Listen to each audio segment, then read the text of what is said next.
IFC has now done several transactions with. They're a mid-sized Mexican housing developer building roughly 4,000 or 5,000 units per annum, kind of like these actually.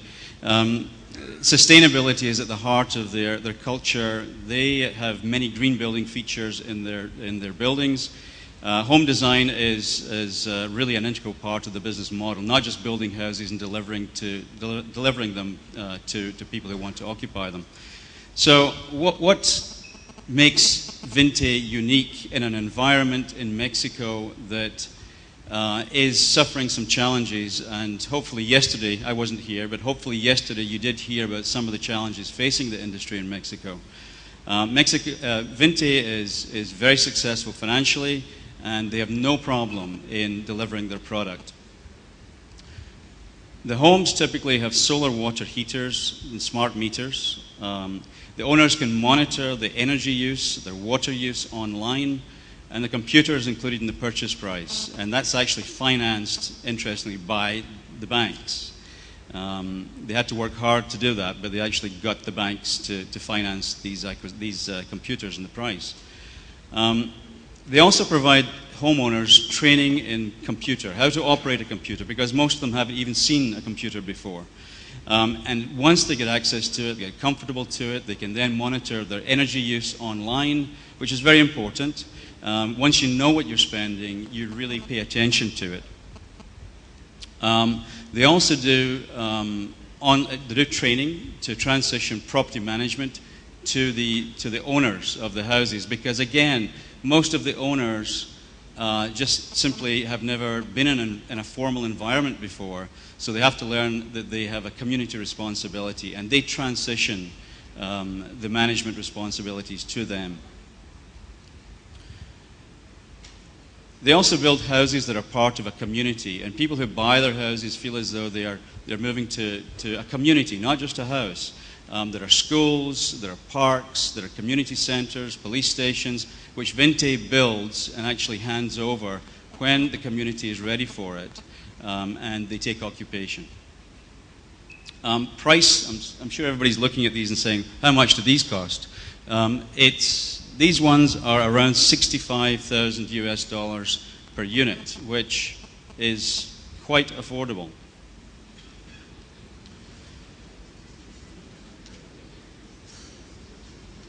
I want to talk now about the Mexican industry. Go back.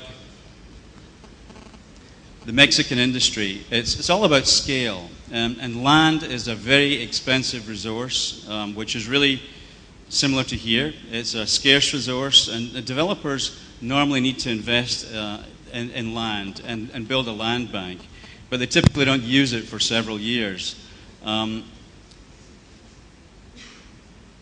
So that becomes a real drag on their cash flows. And that actually plays into some of the changes in regulations that have taken place over the last few years in Mexico that have impacted the financial viability of a lot of the Mexican home builders.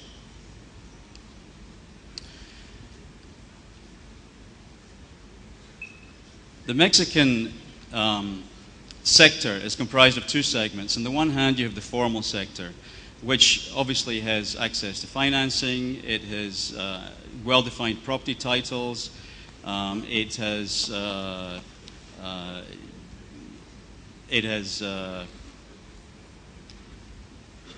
as I say, access to credit, and it's a very sustainable market. The other part of it is completely informal, and it's similar to what you see in Nigeria. There are no titles, no ability to get financing, and it's a very unsustainable model itself. The Mexican government set out a number of years ago to essentially eradicate the informal sector, and they're well on the way to doing that. They did it through the formation of an entity called Infonavit, which is a government-backed lender. And I'm not going to go into the details of what Infonavit actually does and how it actually works, but essentially it brings a series of subsidies to home buyers and provides them with access to financing. The subsidies can come in a number of different ways depending on where you sit within the the income scale. So in other words, the lower you are on the income scale, the bigger the subsidy. And that subsidy can be cash, it can be interest rate buy-downs, it can be deferred taxes, it can be a variety of different things. And clearly at the bottom end of the scale, you get a very, very big cash deduction. How do they pay for that? Well, they've paid for it up to this point by a mandatory percentage payment into Infonavit. It's like a pension plan. So essentially, if you are an Infonavit subscriber, which really is the majority of the private sector, formal private employees, you pay into this scheme. You either use that donation, that payment, as a first step in buying a home, or if you don't need it, or you're perhaps too old to even think about a home, you can actually use it as your pension contribution and withdraw it at the point of time when you retire. So it has a number of different ways. It's not as if you're paying it, and if you don't take a house, you can't use it. That's just the way it works. Infonavit, through their programs, deliver approximately 500,000 new homes per year, 500,000 new homes through the Infonavit program. There's also another program called Fovisti, and Fovisti is set up to service in the same way that Infonavit services the private sector. Fovisti services the public sector. So government employees can also benefit from this. And they deliver about 100,000 homes or mortgages per year.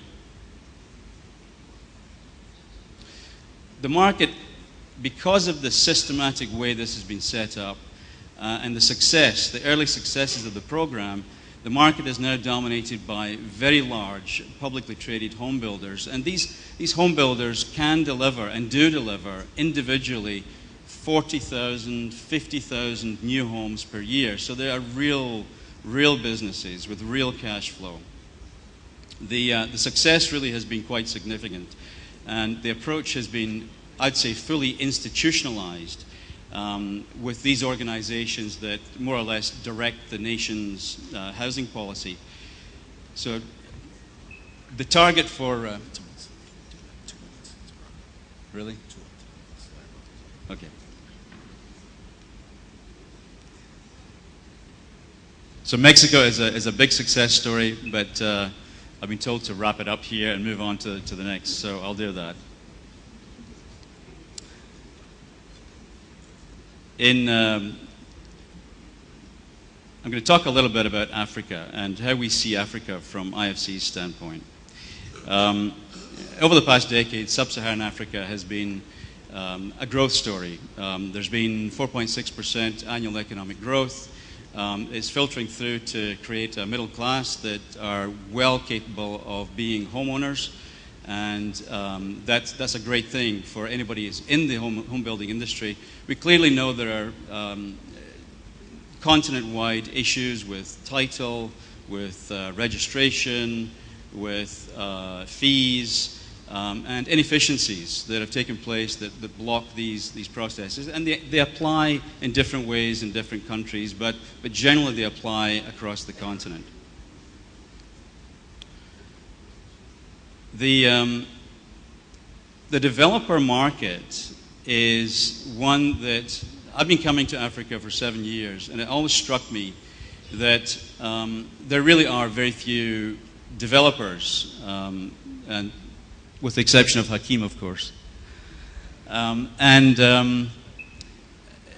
I mean by developer, and I think that needs a definition. Developers are entities that incorporate everything that's needed to be able to deliver housing or any other type of real estate. So that's financing, that's equity, that's the technical capability of actually delivering it. What I've found here is there are very good construction companies. There are some not so great construction companies as well. And finance it comes through in dribbles. It doesn't really have any sustainability, it doesn't have any longevity, and it's very, very expensive. So it makes it very difficult for a true developer to be formed. So what I see now is with the demographic and economic changes that are taking place in Africa, and this does apply to Nigeria, that developers are now beginning to feel that they have a place. They can actually build their own portfolios. They can actually build a portfolio of assets that has a reasonable likelihood of an offtake. And the offtake would be, in the case of houses, sales to people who can access mortgages. And in the case of commercial properties, it's obviously the sale of their asset to an investor. So these things are beginning to come in. Private equity is beginning to knock on the door, and there's a lot of interest in Africa. So it's a really good time, I believe, for Africa.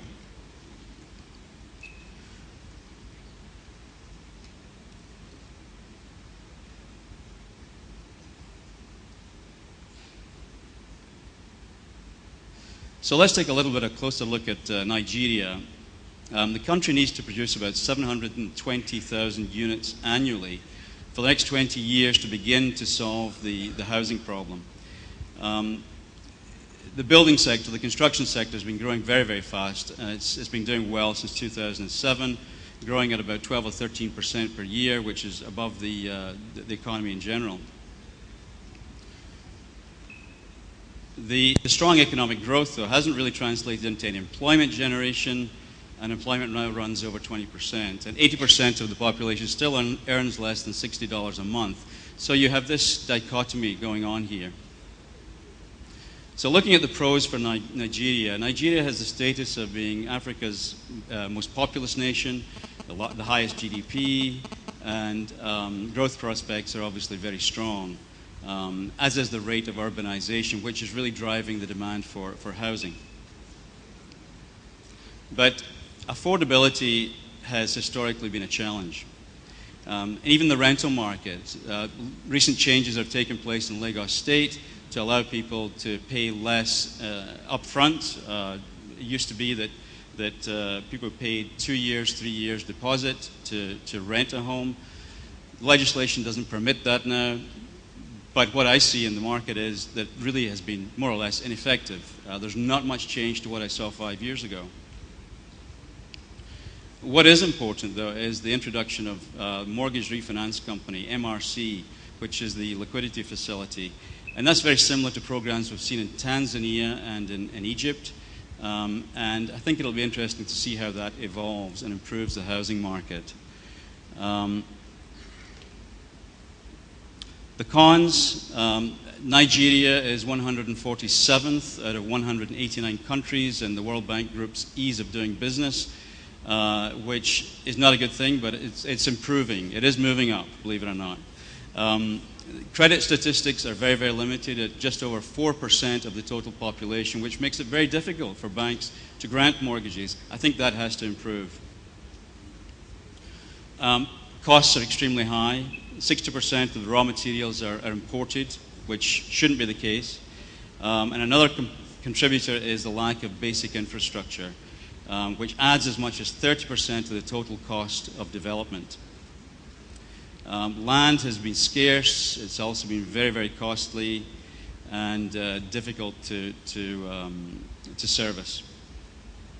The result really is that developers lack the experience of developing at scale in the affordable sector and really have been focusing on the high-end housing.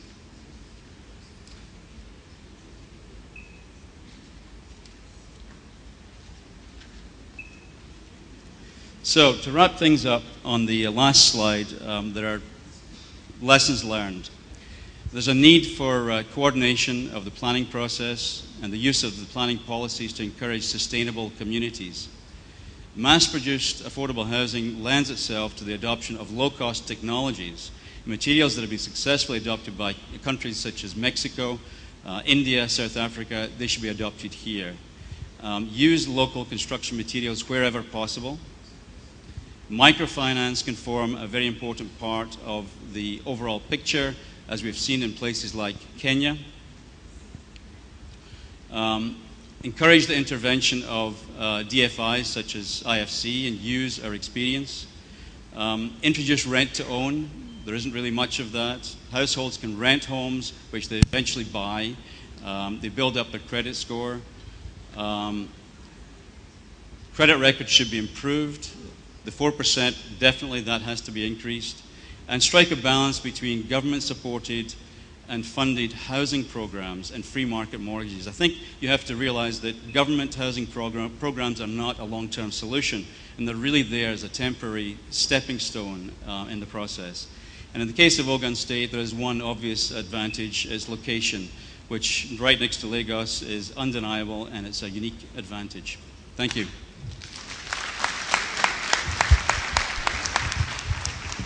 Thank you very much, Mr. McCallum.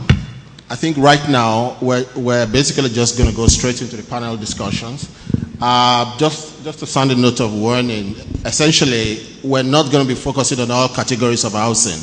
Our focus will specifically be on mass housing, affordable housing. Okay, so in the context of all the questions, we should ensure that those specific solutions should be tailored towards mass housing. Secondly, I think, everybody's in agreement about the issues. We know the issues about land, about cost of construction, and about, very high cost of financing. So, again, I think what we need to be doing is to be just talking about solutions and how, what alternative models or structures we can adopt to basically deal with this significant issue.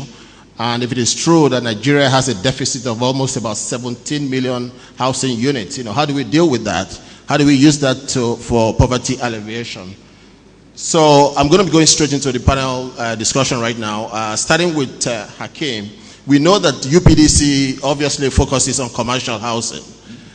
So the question essentially will be to you, Hakeem, what would encourage you to go into mass housing? I know that you are operating some joint venture partnerships with some state governments. Can you give us some highlights about those partnerships and what specific factors will be encouraging for you to do mass housing on a very large scale?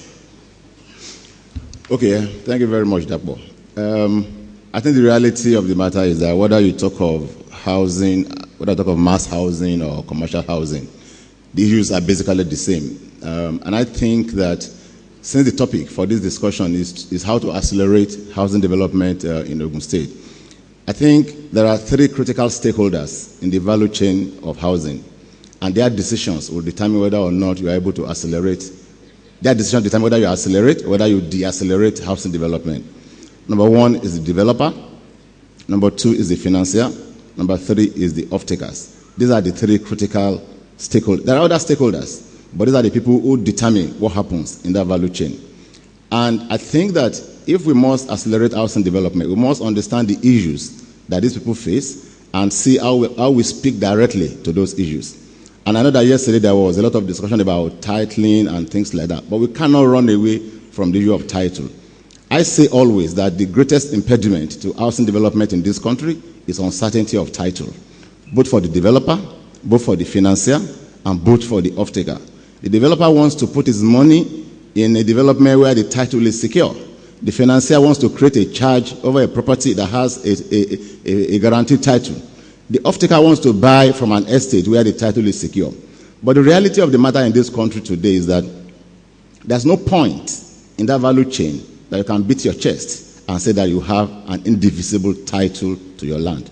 And that's an area that I believe that as a government we must focus. We must create that framework that at some point will give some guarantee of title. It's been done in other jurisdictions, and that is what we have to focus upon. Number two is permitting and approval. Whether you're talking commercial real estate, you're talking of mass housing, for me as a developer, the process of permitting and approval is very critical. We're looking for a process which is not time-consuming, which is friendly, which is open, which is very, very transparent. If we create that platform, especially for mass housing, we cannot use the same window for commercial housing, for mass housing. In other parts of the world, what government does is to create a separate window where you put a lot of incentives on the table. Let's face it, investment capital is rational. You want to go to the place where you get your return and where you get easy access to what you need to develop. So I think that those are two critical factors. He also mentioned about JVs. Currently, we are doing 2 JVs with 2 state governments, total value 15 billion, the 2 projects. What we have also discovered is that it is possible to work with state government, whereby the state government contributes land and infrastructure as its own equity. So in these two models that we're doing, we have created the right governance structure. We have created two SPVs. The two shareholders is our company and those state governments. We have created a proper board, proper control. What the government puts on the table is land plus infrastructure, which is charged to the cost of the project. It's our responsibility to design, to project manage, to deliver. We both market, we share the units, or we share the profit, as the case may be. So I think that if we're able to look at how to create these platforms, we can accelerate housing development. I think I'll just stop there for now. All right. Thank you very much, okay. Next is Joe. As the CEO of Lafarge, what exactly is going on with the issue about the price of cement? It is estimated that almost about 80% of building material input is imported into the country. But, you know, now we have sufficiency in local cement production. What exactly is going on? Yeah, I think, you know, a lot of people talk about the price of cement in Nigeria compared to other countries. When you invest in a cement factory in Nigeria, 1/5 the investment capital has to go to a power station, a 90-megawatt power station we have in Iwokoro. Most of the spares and machinery are actually imported, and we have to spend lead time to do that. But the biggest issue for us is the value chain, because actually the ex-factory prices haven't changed very much over the last 3 years. What happens is the street price of cement can go up very, very high. What we've been trying to do now is to try to understand the value chain.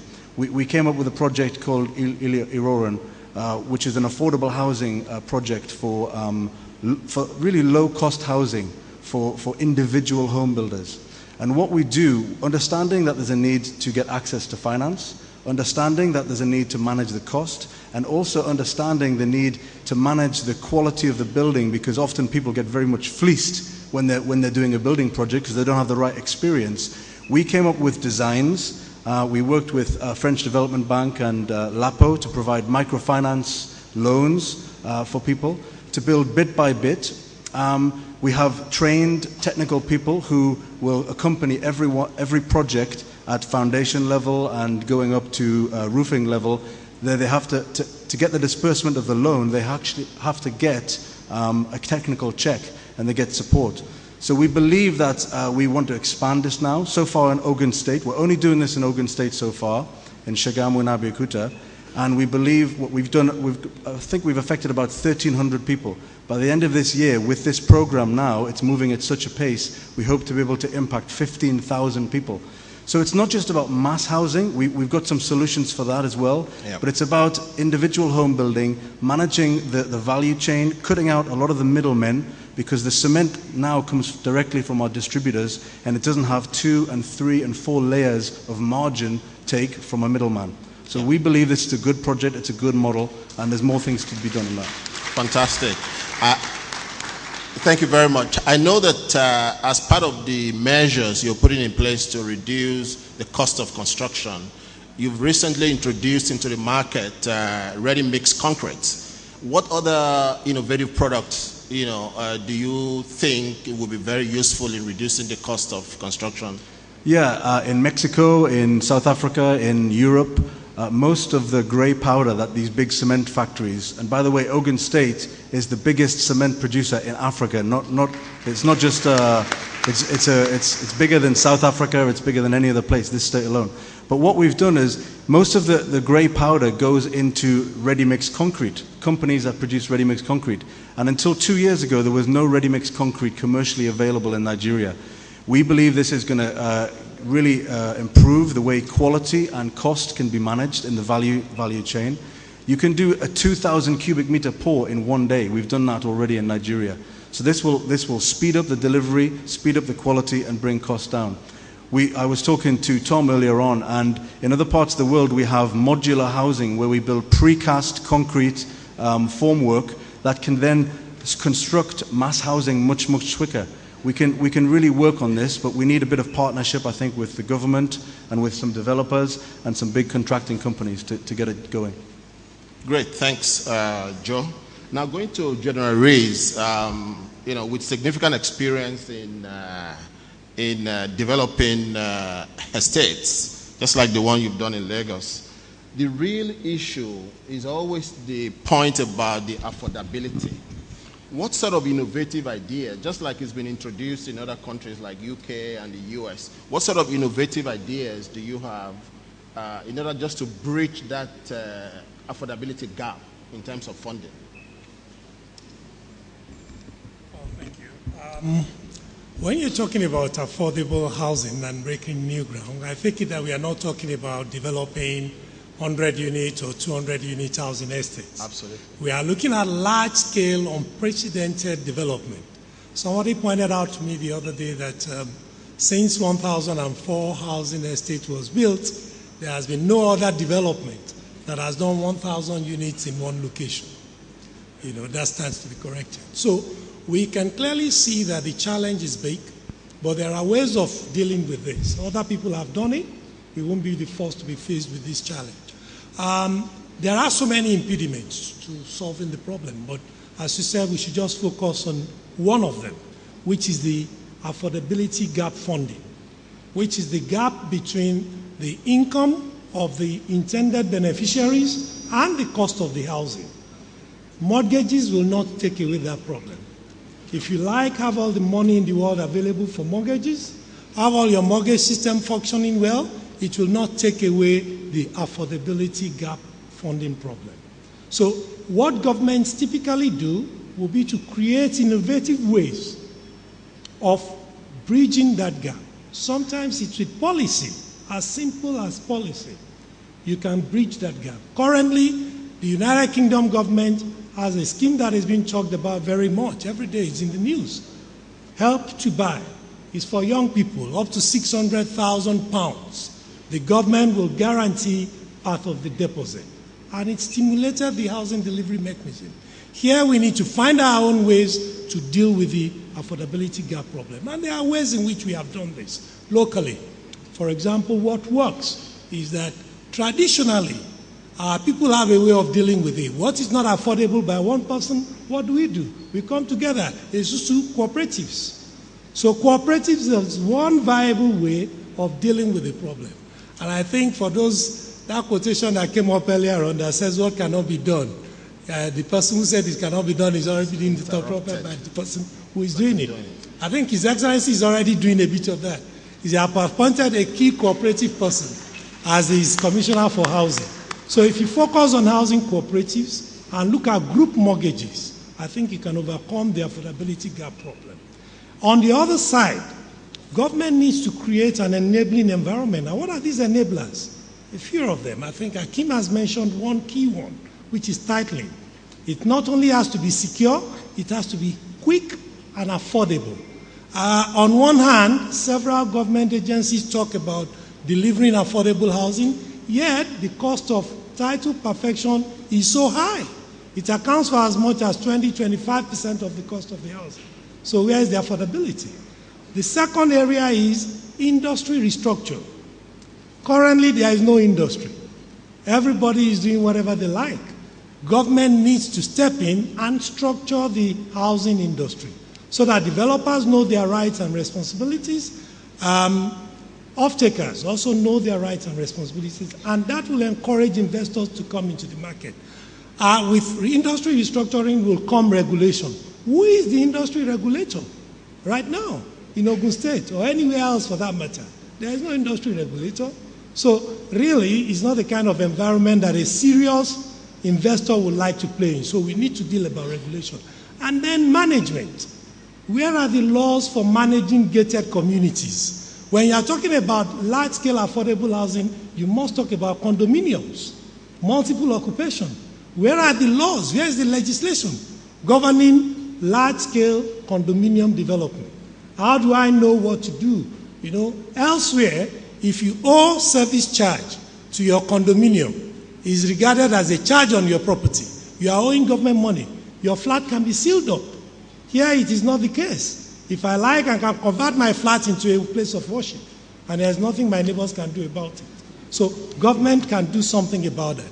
I'd like to conclude by telling you a story. We learn by stories. As this story was told to me by my grandmother, who probably, it was told to her to by her own grandmother.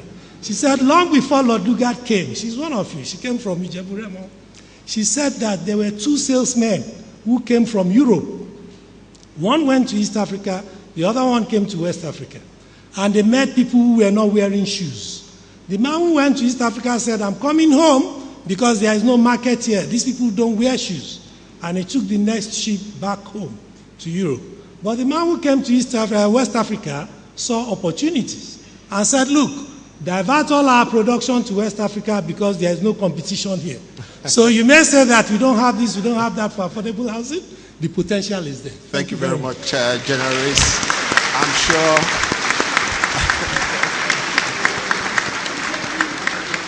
I'm sure you all agree with me that we have assembled best experts in this area, and you really can tell that from all of the contributions thus far.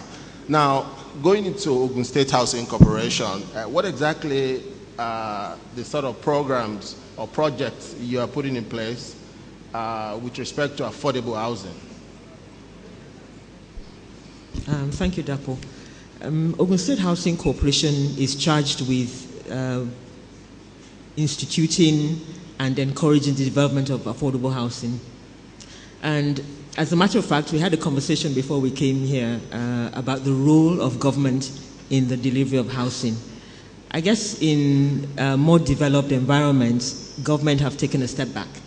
But in this case, we see that we have a responsibility to champion, to pilot, and to test a number of assumptions that we have made in our local housing space. So the corporation is heavily involved in the delivery process.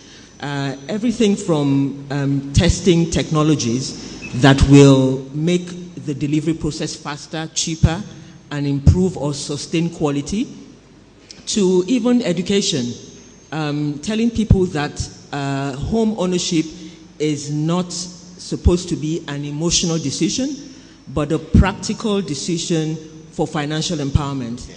And that the property ladder is really what it is. And you take a first step on the first rung, and the expectation is that in a few years' time, you can buy you can buy up. Other things that we're doing is actually just even reviewing the way and the efficiency of our programs in terms of our designs, the master planning, really focusing on driving down the cost. And we feel that when we're able to prove concepts, it will be so much easier to then look into partnerships with private developers. Thank you very much. Going back to Akim, one of the major issues in building construction in Nigeria is also the quality standardization of all of the material inputs in terms of, either you don't get the consistency in terms of those qualities. Number two is also the issue about the value chain you talked about earlier. The plumbers, the furniture people, and all of those electrical guys. And all of them, when you look at the industry today, which is practically non-existent, they are all doing Okadas. How do we build a value chain in terms of really fortifying all of these artisans and workers to ensure that there's quality standardization, which will also increase the speed of delivery as well, from your own experience? Okay, thank you very much. But just to build on what Mr. Akomimi said last in terms of property ladder, I think one of the suggestions I also want to put on the table for Ogun State is that if we want to accelerate housing development, we have to ensure that the legal framework encourages the secondary market. We have to get to a level where housing is commoditized, so that people can just can buy and sell houses the way they buy other products. Absolutely. That's the way it is. Today, when you build your first house, because of the process of transfer, the cost, the title, and things like that, you are stuck with that house for so long a period. We have to get to a level where we commoditize housing. When we do that, then you create the right secondary market, and then you can then accelerate the development. Now, in terms of the value chain, clearly there's a lot of problem with the value chain. General Rees has mentioned the issue of lack of industry structure. We have spent a lot of time and energy to create a standardization model for our businesses. And today I'm running 8 projects in 6 cities across this country. We know what we want to do anywhere. We know what works. But that has taken a whole lot of effort on our part. Now, of course, we have issues with contractors. We have with consultants. We have issues with artisans. Today, the best tilers are from Benin Republic. The best carpenters are not from this country. So we also need to get to back to that level where we put in place mechanisms to encourage technical colleges. When I was growing up, we used to see many technical colleges across it. But over the years, we have lost that. So we need to begin to rebuild that institution and working in partnership with organizations like us. We are working with a few state governments. We're supporting their initiatives. We are putting in place, as part of our CSR, I'm working with some major local governments across the country, helping to support them in terms of rebuilding those critical elements of the value chain. And I think as a government, that's one area that we also need to pay attention to. Very good. I think that's a very good employment creation initiative in creating an industry from this value chain. Just to inform the audience, if you have any questions, please could you direct them to the ushers so that they can bring them forward, essentially. Thinking about financing again, the traditional mode of financing is always, banks, and equity contribution by the off-takers. What are the other areas, such as Islamic financing? How can we explore other financing models or other, public-private partnership models in the delivery of housing? Any takers? Well, I mentioned earlier on about LAPO, which is the largest microfinance organization in Nigeria, and we partnered with LAPO and the French Development Agency to provide $1 billion naira worth of funds available so that people can get access to funds between 100,000 and 1 million. What we're finding, they're paying off these loans very, very fast and then going for secondary loans. So I think we need to push the ability to get more availability for microfinance, which tends to be faster and is spread out and can move with more liquidity. Okay. I know that in the UK as well, it's just been allowed that, pension contributions can be used as security for first home owners as well. There are things, we have amassed quite a lot of pension fund contributions in Nigeria. What can we do with that as well in terms of case studies that we can import into Nigeria? Well, I think Nigeria is probably the only country in the world that does not have a linkage between its pension contributions and its housing delivery. I don't know where else it's been done. In Mexico, that was the purpose. That was where they pooled most of the money that drove that affordable housing scheme. And I have the opportunity of talking to an illustrious son of the state, Professor Akimabo Ogun, who was instrumental to setting up the pension fund and a lot of policy review in housing finance. And he told me that the intention was actually to link pension fund contribution with housing. But we are still not there yet. And the reason is not far-fetched, because pension fund managers are looking for security. Absolutely. And in an unstructured, unregulated industry, you are not going to get security of contributions. So until we have security of the contributions that will encourage safe investment, pension funds are not likely to be tied there. But the answer is in what our people currently do. Real estate is a very local business. The idea of globalization and standardization is very good, but you need to look at what the people currently do, what works in this context. Joe mentioned about microfinance. We did an extensive study of cooperatives and informal sector workers who contribute the larger percentage of our working population.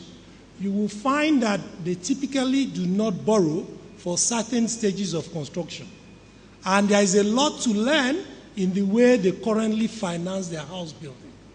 And they have 0% default. So I think if you are going to find the solution, it will not be in current textbooks of housing finance. It will probably be in the history textbooks of the now developed countries. But they are happening every day in our own context, so we should learn from them. Thank you. Good, thank you very much. Can I just mention, yes, because this is very important. Sorry, the ushers, can you bring forward the questions you have so far? Or they're going to be on the screen? Okay, I can't see them yet. I want to mention that one alternative way is to begin to look at creating real estate assets to which, because the rules have changed. Real estate is now defined to include real estate related assets. Yeah. Last year we floated a bond, we floated a REIT, a 26 billion naira REIT, and I can confirm that majority of the pension funds invested in the REITs. So even though they cannot invest in real estate projects directly, they can invest in asset classes which meet the listing requirements. And I confirm that the largest investor in my REIT is a pension fund. If I did 1, 2, 3, they are all pension funds.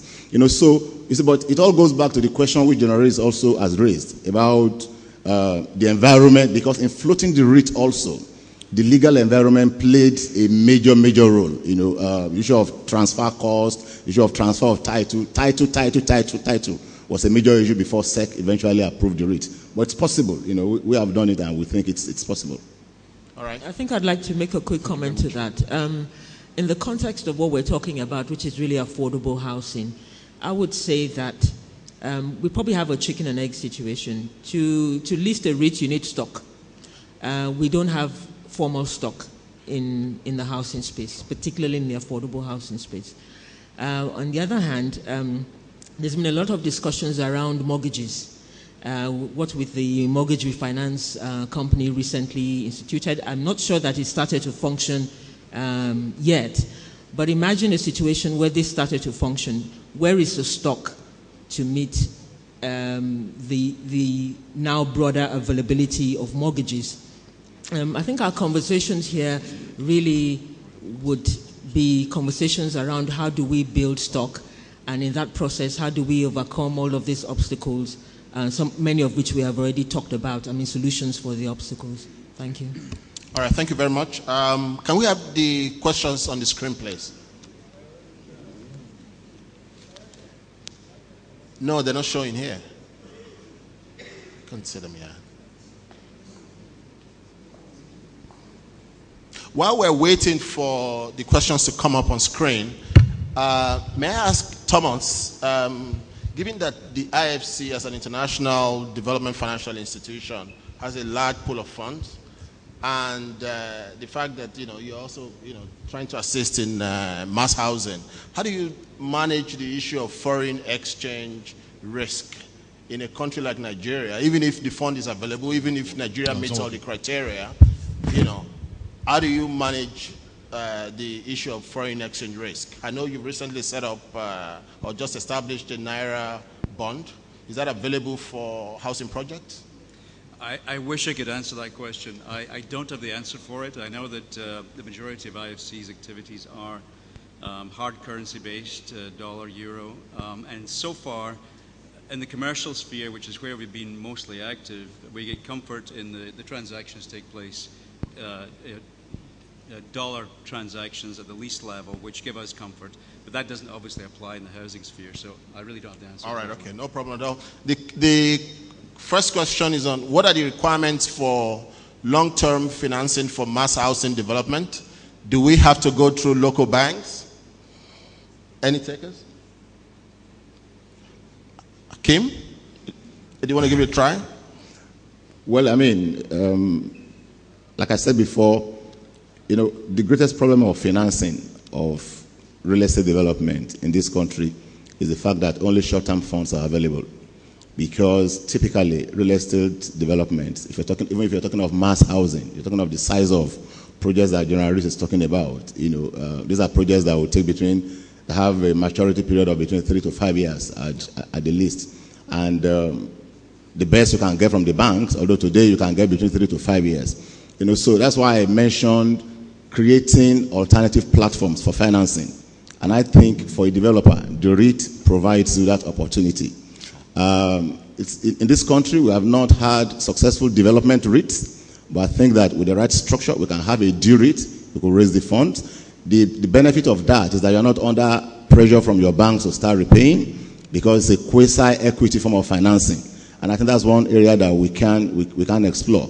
You can always borrow from the bank, but if you know that your interest rate is 18 to 20%, by the time they add all the other things, you're looking at above 20%.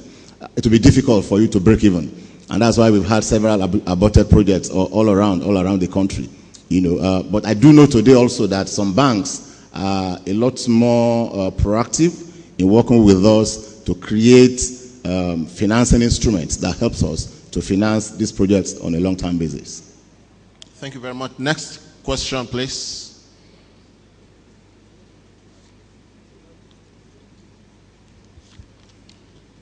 Next question, please. Thank you. What is the government planning as regards government-backed home mortgage to the average person? I think Mrs. Akinwumi would have to answer that. Okay, I'm trying to understand what government-backed mortgage would mean.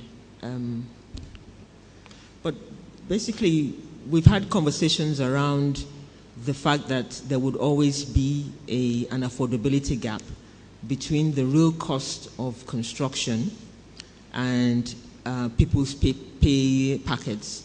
So what government does in every clime and even in Ogun State, as was announced by His Excellency yesterday, is to put initiatives in place to close that gap. In Ogun State, we have the Mission 1 initiative, which is basically a subsidy program, recognizing that the cost of the house is what it is, and that people's income is also what it is. So the subsidy program is to try and close that gap. If that is what you mean by government-backed mortgage, then I hope I've answered the question. On the other hand, most people, particularly in the public service, are contributors to the National Housing Fund. And what we have recognized in the corporation is that many people don't even understand what that NHF means on their payslip. They know that some money goes out every month, but they don't realize that they have a right to a mortgage because of that contribution. So we have found ourselves organizing small forums where we actually talk to people and literally handhold people to the primary mortgage institution to say, look, listen, you can start a process even if you don't have a home in view right now. Get yourself ready to be able to take advantage of what is rightly yours. Thank you. All right, thank you very much. On this note, I'd like to say big thank you to our panelists, starting from Akim, Joe, Thomas, the keynote speaker, General Rees, and Mrs. Akinwumi. So please join me in saying a big thank you, and we'll close this session thereafter. Thank you. Thank you very much.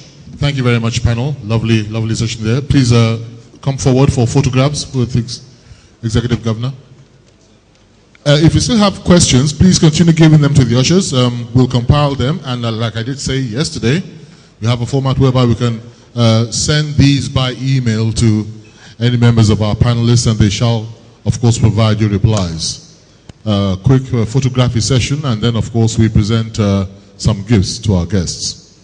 Members of the next plenary, I hope you have already met. If you haven't, we usually meet at the foyer before every presentation. Please kindly join the rest of your colleagues at the foyer for the next plenary session, just before we bring you all together. 1 second, please.